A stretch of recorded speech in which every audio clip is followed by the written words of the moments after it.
Они с нами сделают такую каляку-маляку. Мне страшен этот город. Художник-монстр. Сегодня каждый художник. Студент приходит в художественную школу, в институт. Нынешний художник от этого полностью избавлен. В такую галерею, где горки песка, куча мусора. Галереи мечутся между тем, чтобы зарабатывать, и тем, чтобы дерзить. Вторая планета, Земля, но она покрыта джунглями, лесами, там нет городов.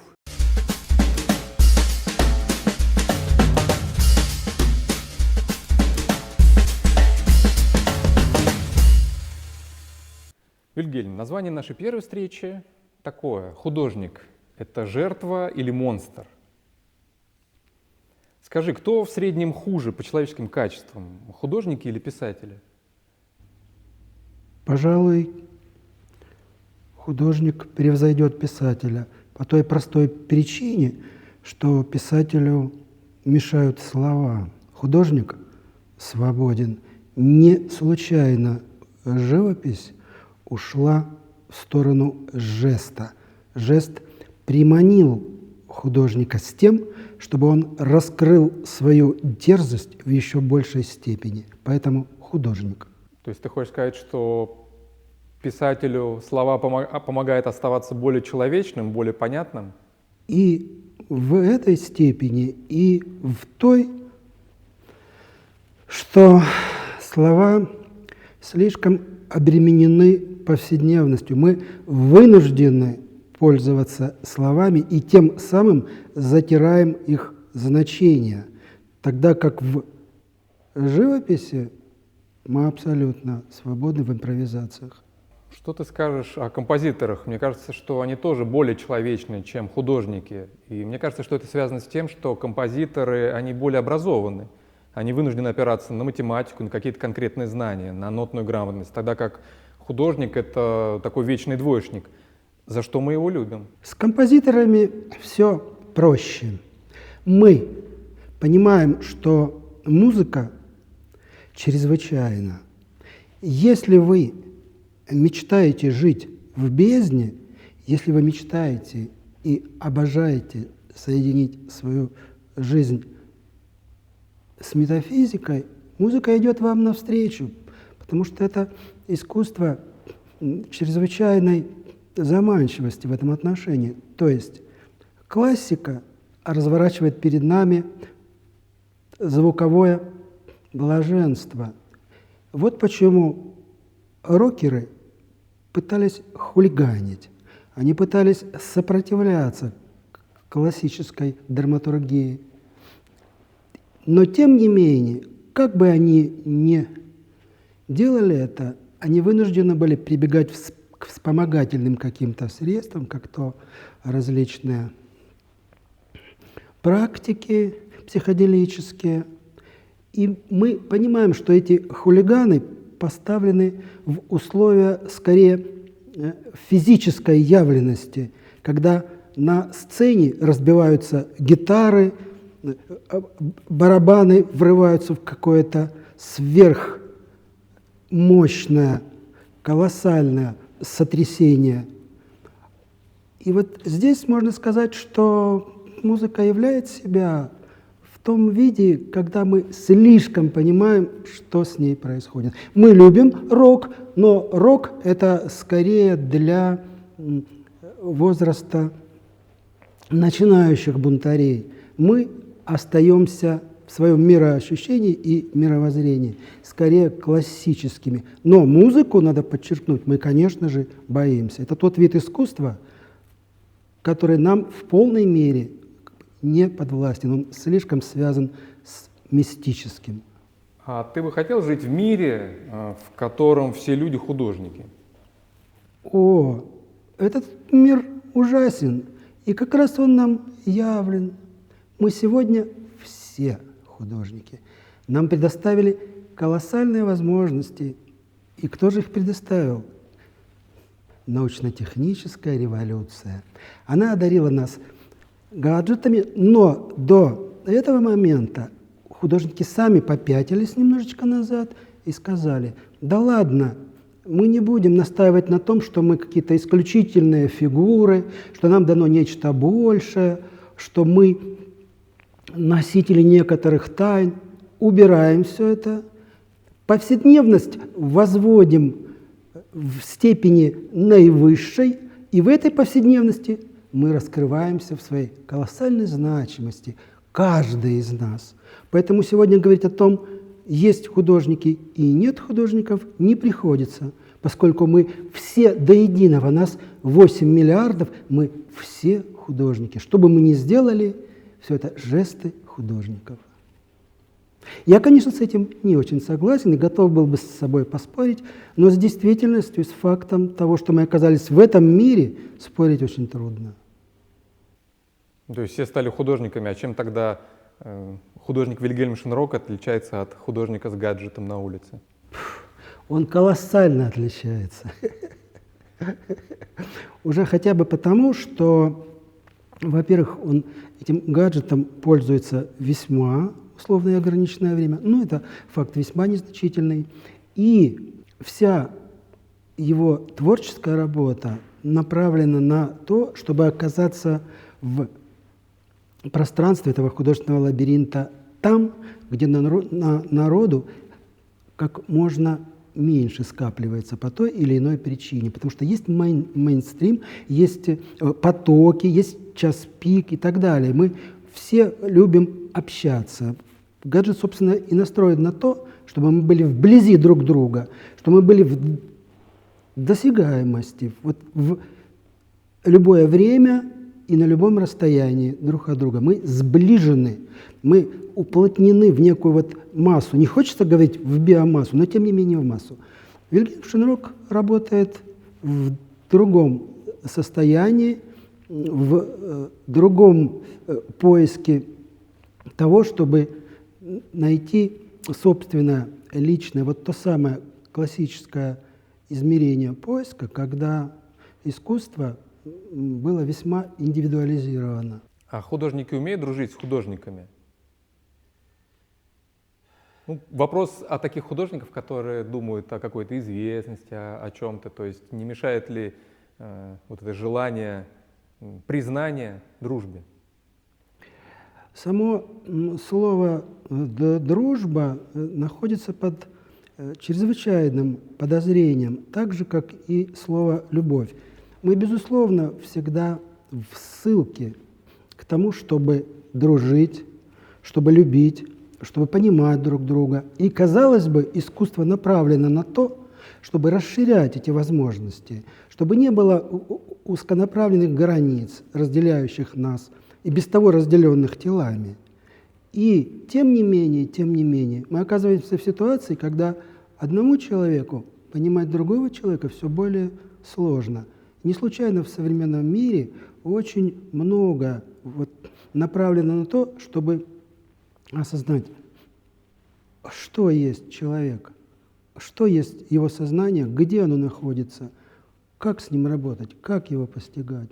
И до тех пор, пока наука точное определение не найдет, право остается за художником, который это интерпретирует как ему угодно. Одним словом, художники хотели бы и должны были бы понимать друг друга, но мир в этом смысле по-прежнему условен и дремуч. И как не понимали они друг друга 2000, 5000 лет назад, поздравляю, также они друг друга и не понимают, что и является возможностью развиваться дальше. Если бы мы понимали друг друга, я думаю, что мы в ужасе сошли бы одномоментно с ума и сказали: «Боже, что мы натворили в этом мире?» В этом отношении Вильгельм совершенно спокоен. Он знает, что он творит только благо, и если встречается такой же творящий благо художник, они понимают друг друга просто, вот, что называется, с полуслова. Им не надо озадачивать себя поиском каких-то ключей, которые бы открывали эти сложные замки взаимодействия. Они просто видят друг друга на любом расстоянии. Это как вот в науке, когда одна частичка знает, что творится с другой на ином конце Вселенной. А если продолжить разговор именно о вот таком художнике, который себя осознает, проявляет себя как художник, да, не случайный человек, который купил смартфон, а именно художник, как вот, Вильгельм Шенрок. Скажи, вот художники, они обычно себя, ну, декларируют, представляют, ощущают, как таких глашатаев, таких свободы. Они как бы такие вечные хиппи. А при этом художники, как никто, скрывают свои вот художественные находки. Например, можно вспомнить там Малевича, который готовил в совершенном секретности свои выставку супрематизма. Так художник, он выступает за свободу для всех или только для себя? Прежде всего, он работает над тем, чтобы расчистить сомнения и выйти в состояние, когда истина будет открываться тебе в чистом виде. Это очень сложно. Это называется и экзальтацией, и озарением, и чем угодно. То есть, прежде всего, он работает наедине с самим собой. Что касается публики, то все это связано скорее с социальной реализацией, с какими-то движениями, которые связаны с изменениями в обществе. И когда общество как-то нестабильно, неспокойно, стремится к тому, чтобы переоборудовать себя, что вот называется, осуществить перестройку, гласность, которая которые были бы пронизаны все слои общества. Вот тогда и художник может выйти как бы на некоторую поверхность, и, что называется, вот на красных вот кумачевых вот тканях писать лозунги «Да здравствует то», «Да здравствует вот это». То есть каким-то боком он участвует в политике, но это уже как бы менее интересное социальное проявление. Поэтому если отвечать на вопрос, насколько художник принадлежит тому или иному, я бы сказал, что в большей мере он принадлежит тому, что связано только и лично с ним. И когда он создает вот этот вот вариант возможности личностного высказывания, вот тогда он более или менее осуществляется, и можно сказать, что с ним все в порядке. Как только этого как бы нет, он несколько теряется, он ищет опору в социальном пространстве, возможность реализоваться где-то, где бы поощрение приходило за счет каких-то там материальных ценностей, когда бы он себя уважал только потому, что он неплохо зарабатывает, его произведения продаются хорошо и так далее. Но это утопия, от которой лучше бы держаться подальше.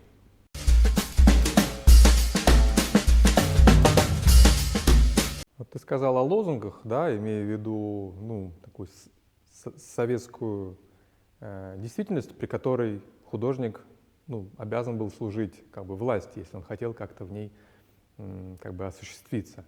А современный художник, у нас же вот общество свободы в России, на Западе, как тебе кажется, не продолжают ли они писать лозунги, но в каком-то таком ином виде? Лозунги текущего мироустройства, несправедливости, служить чужим интересам. Остановлюсь. Когда,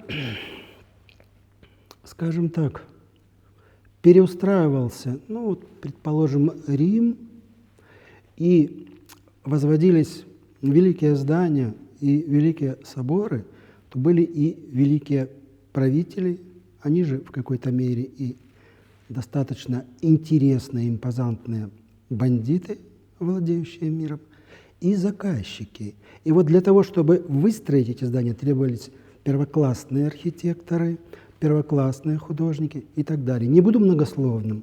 Поэтому, когда Микеланджело работает с римскими папами, он не то чтобы понимает, он довольно счастливо существует в режиме вечного и абсолютного обладания художественной истинностью высказывания. Ему не надо подвергать себя сомнению, так ли я это делаю, теми ли я поисками занят и так далее. Он имеет техническое мастерство в совершенном виде до такой степени, что сегодня мы это считаем, о Боже, божественным проявлением искусства. Одним словом, был запрос на то, чтобы выстроить мощное, классическое, гуманитарное проявление, которое мы назовем духовным зданием. И на сегодняшний день это уже просто вот неопровержимо. И если бы мы сегодня строили города надолго и знали бы, что мы строим для серьезной вечности, я думаю, что и заказчики были бы иного свойства, и художники. У нас же все это проявляется следующим образом.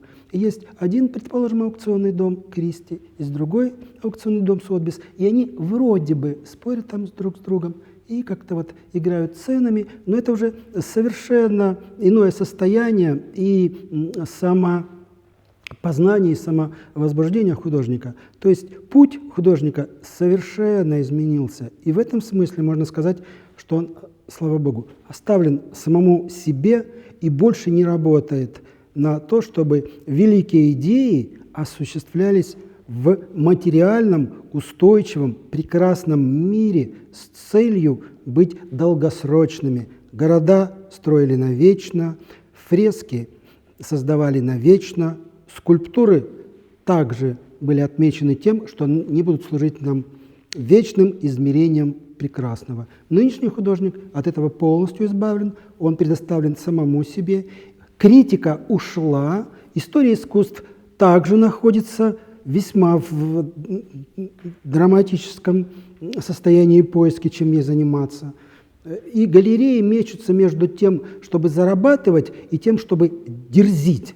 То есть приручать художников, которые развиваются на обочине, которые еще не задействованы в материально-техническом обмене.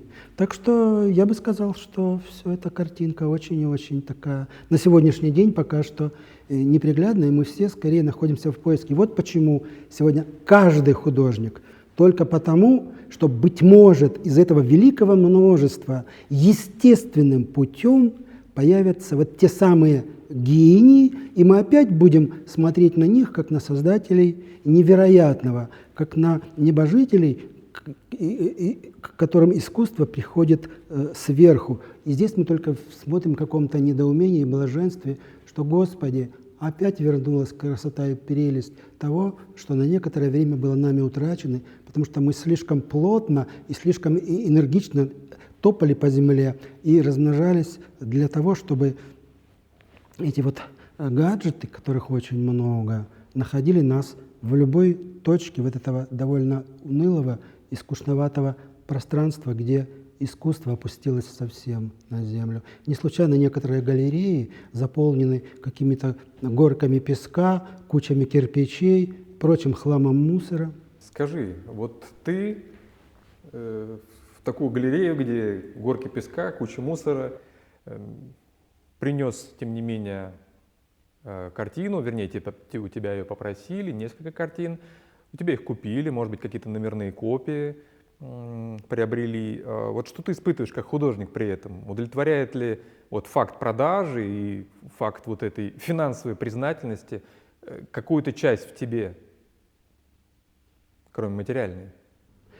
Свят, когда ты оказываешься в такой галерее, то ты оказываешься в ней как турист, который просто заходит в некое помещение, не зная, что в нем происходит, почему происходит таким образом, а не иным. Но это не как художник, которого пригласили с целью там, выставить его работы и так далее. Одним словом, я уже давно решил и понял, что сотрудничать с галереями, идти на поводу у кураторов, боже мой, это просто ниже моего достоинства.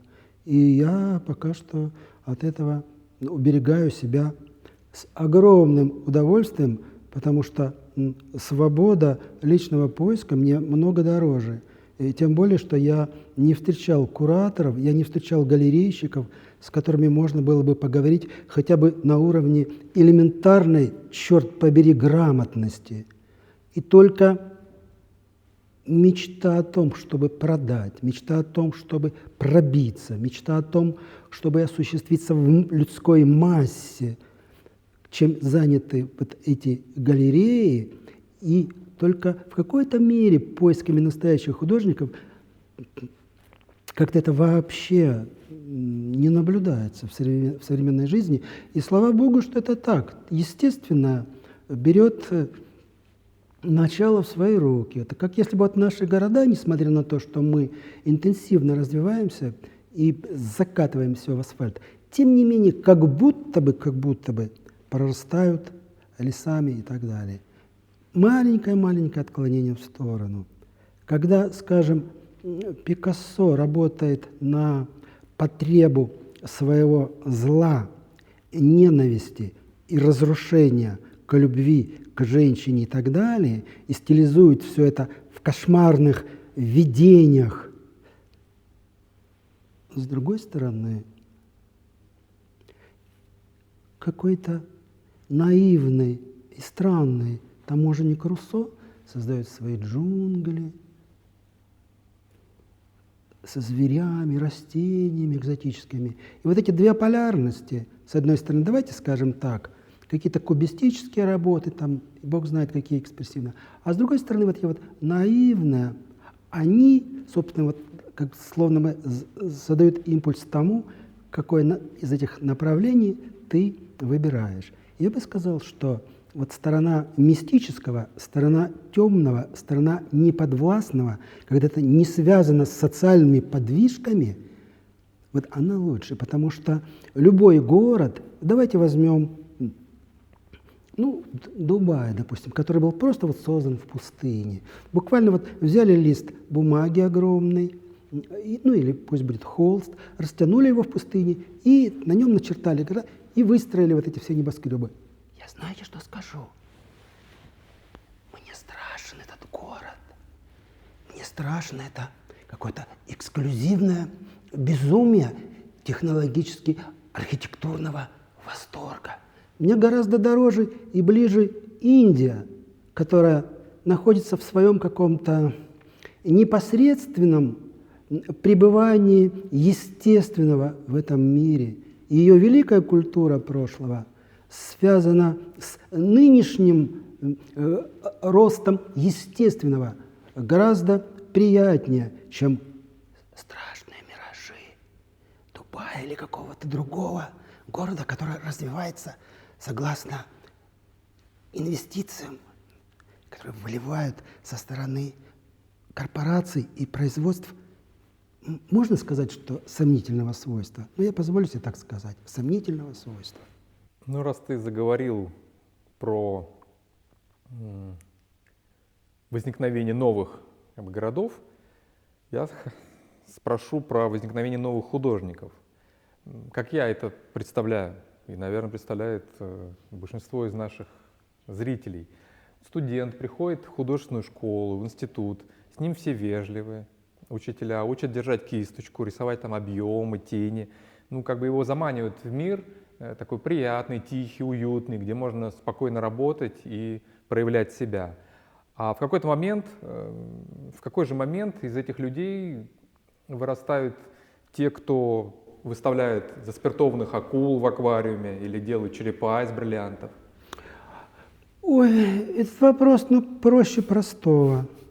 Вот как раз заблуждение о том, что мы приходим в учебное заведение, в школу, с тем, чтобы благостно не научились никаким техническим изыскам, ни в коем случае не прикоснулись ни к какому мастерству старорежимного свойства, но только обязательно проявляли бы некоторую субъективную,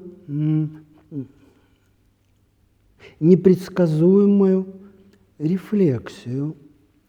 И при этом весьма расчетливо, наблюдая за профессорско-преподавательским составом авангардного свойства, которое ведет нас к тому, чтобы мы как раз и рисовали кружочки, пятнышки, линии. И в конце концов выставили прекрасную, тупо безумную акулу, которая является произведением искусства. Господи, как я счастлив, что сегодня существуют такие учебные заведения, которые сворачивают напрочь мозги подрастающего поколения художников. Я завидую тем мальчикам и девочкам, которые идут в эти учебные заведения с тем, чтобы ничему не научиться и растратить последнее свойство человеческой потребности быть нежными, красивыми, добрыми и так далее в старорежимном классическом понимании этих слов. Да здравствует современная система толерантного обучения, да здравствует размывание, раздергивание всех и всяческих границ и, наконец-то, отсутствие вот того искусства, которое может быть образцом идеологии, которое может нас звать в какие-то там выси или, наоборот, в бездны. Нет, нет, нет, нет. Пусть будет пепел, серая тьма, туман и ничто. Да здравствует нигилизм. Как раз ответил отчасти, прокомментировал, не ответил, на название нашей встречи «Художник, жертва или монстр?». То есть получается, что художник монстр, и весь мир, может быть, принадлежит монстрам, которые воспитывают следующих монстров. То есть где же тут место тому человеческому, о котором ты говоришь, тому лесу, той Индии прекрасной и древней? Совершенно простой вопрос. Поскольку любой ребенок, войдите в любой детский сад, окажитесь в любой песочнице и спросите у любого дитяти, играющего деревянными, экологически чистыми игрушками, и он вам скажет: дорогой взрослый,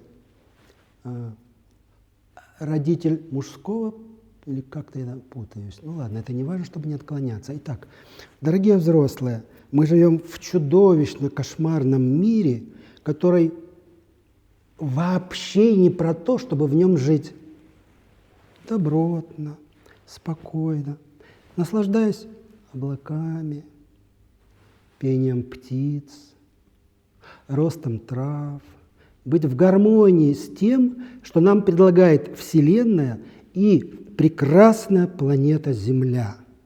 Мы понимаем, что построили человеческий мир каким-то таким чудовищным образом, что нам кажется, еще минута, и мы просто все рухнем в какой-то тартарары, в кошмар и ужас. Поэтому, когда мы говорим, что художник – это чудовище, мы как раз и говорим о том, что сегодня каждый из нас художник. То, с чего мы начали нашу беседу. И вот здесь я отматываю пленочку назад и говорю, с каким удовольствием я признаю, что да, конечно же, нет. Художников единицы. Один художник есть в Нью-Йорке, возможно, а возможно, там его и нет. В Лондоне может быть полхудожника. В больших державах, в Китае, в Индии может быть по 2 художника. Ну и в Москве есть Вильгельм Шенрок.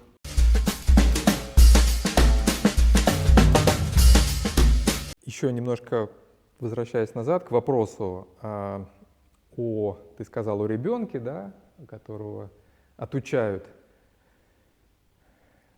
ценить и как бы тянуться к красоте. Вот все-таки, если вот мы возьмем некого, не схематичного, а просто живого ребенка и покажем ему, например, Мадонну Рафаэля,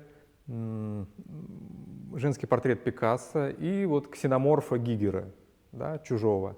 Вот какие эмоции испытает ребенок? Это же 3 портрета, 3 художника. Вот какие эмоции, как тебе кажется, испытает ребенок, который ничего не знал? В Мадонне Рафаэля он увидит себя в зеркале и скажет: Господи, какой же я красивый ангелок, какая же меня ждет прекрасная, великолепная жизнь с моей теплой, горячей мамой, которая поит меня молочком, вот с этой настоящей сисей, из которой это молочко брызжет. Одним словом, я нахожусь там, где я должен находиться, являясь в этой жизни. Про Пикассо он вздрогнет и скажет: хорошо, что я разучился рисованию, не пройдя даже школы рисования, и малякаю-калякаю там, и так как это мне представляется в каком-то кошмарном воображении, когда я понимаю, что связь с другим не найти. Я его могу только уничтожить и только убрать с дороги моего представления как бы о жизни. То есть это абсолютно энергетическая растрата. И здесь не о чем говорить.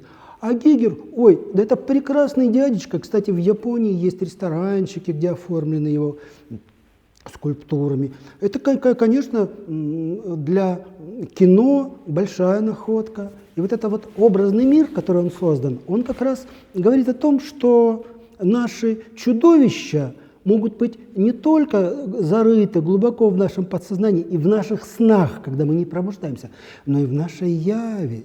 И они так хорошо уплотнены и сделаны материально, что мы этим даже наслаждаемся. Ну, слава Гигеру, но это не то искусство, про которое мы разговариваем, не то его предназначение и не та его красота и гармония, о которой следовало бы серьезно говорить.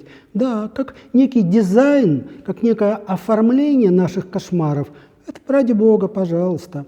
Ведь не случайно в красивых, весьма просторных интерьерах смотрятся вот эти угрюмые, жестко изуверские полотна там, Пикассо, пусть будет Пикассо, и любого настроенного на разрушение художника, как некий контраст. Потому что мы как будто бы защищены стенами от этого мира, за пределами, стеклами, за дверьми которого находятся вот эти самые чудовища, которых он изображает, где нос на ухе, ухо на глазе, и вообще где все уже вот так вот сделано. И в конце концов появляется Гигер и говорит: все, мы все отчасти чужие. Я не буду оригинален, если скажу: Боже, даже такие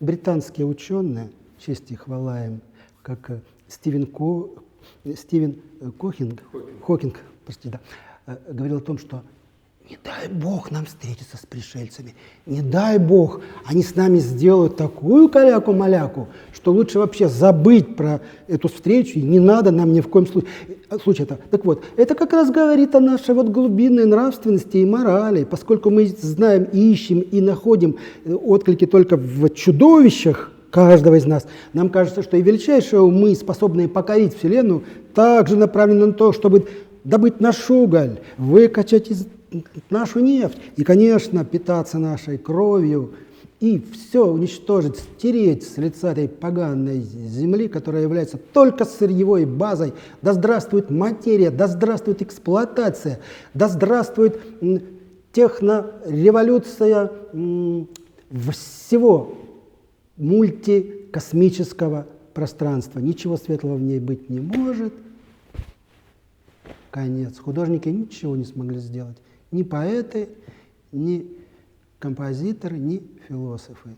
Про политиков даже говорить не будем. Представь такую ситуацию. Вот Земля, да, наш мир, он продолжает жить вот как живет. И где-то есть вторая планета, Земля, но она покрыта джунглями, лесами, там нет городов, еще культура не наросла, не образовалась. И вот там рождается Маугли, растет. Он ничего не знает о нашем мире, он никак не соприкасается. Но там появляется некий людской род, он там размножается. И вот скажи, повторит ли этот род Маугли точно такой же путь искусства, который был пройден на Земле? Маугли тоже будет выставлять писсуары в музее? Нет, конечно, он не повторит это ни при каких обстоятельствах, потому что ответ от нас скрыт. Мы знаем только то, что возникло с большим взрывом, и время, создав этот мутный поток жизни, оказалось перед бездной, когда нет ни надежды, ни веры в то, что этот свет когда-нибудь будет в полной мере сопровождать нас в течение жизни. Поэтому этот несчастный Маугли, не пожелаем ему ни дня дальнейшей жизни, потому что Повторение, копия, еще хуже оригинала. Вот этот оригинал, в котором мы сегодня находимся на Земле, он весьма красноречиво говорит о том, что мы заурядны, банальны, неинтересны. И вот это обещание бессмертия, которое уже завтра будет найдено учеными, британскими учеными, говорит только о том, что да не надо нам этого чертова бессмертия, которое только будет приумножать страдания, которое только будет приумножать конференцию, ненависть и злобу друг к другу. Зачем это бессмертие, если мы будем развивать только красоту пыток, только мощь злорадства, только прелестные марши ненависти к тому, что является хоть в какой-то мере добрым, хоть в какой-то мере интересным и занимательным. Друзья, мы слишком далеко от этого. Не надо нам такого Маугли.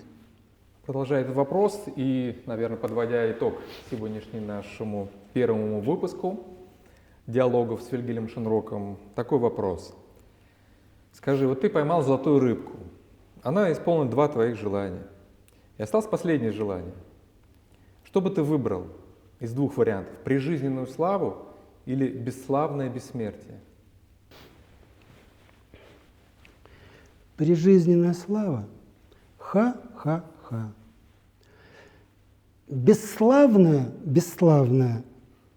бессмертие. Это что-то, да, это что-то, ну, нонсенс какой-то, да. То есть можно подумать, как будто бы бессмертие может быть в пышной славе, в великолепном благородстве. Отнюдь нет. Поэтому я бы сказал рыбке: дорогая рыбка, я выбираю ни то, ни другое. А сделай так, чтобы нас в количестве 8 миллиардов наконец-то посетило бы благое, доброе, вечное и радостное. Милая золотая рыбка, сделай так, чтобы мы перестали ссориться, перестали выяснять отношения, быть конкурентными во зло, а не в добро развития. И я надеюсь, что мы одномоментно сразу же увидим столь красиво и великолепно планета Земля на фоне черного звездного космоса. Да здравствует жизнь в счастье и благородстве. Дорогие зрители, спасибо, что были с нами. Это была первая передача из серии «Диалоги с Вильгельмом Шенроком». Подписывайтесь на этот канал, ставьте лайки этому видео, делитесь этим видео в социальных сетях. Скоро увидимся!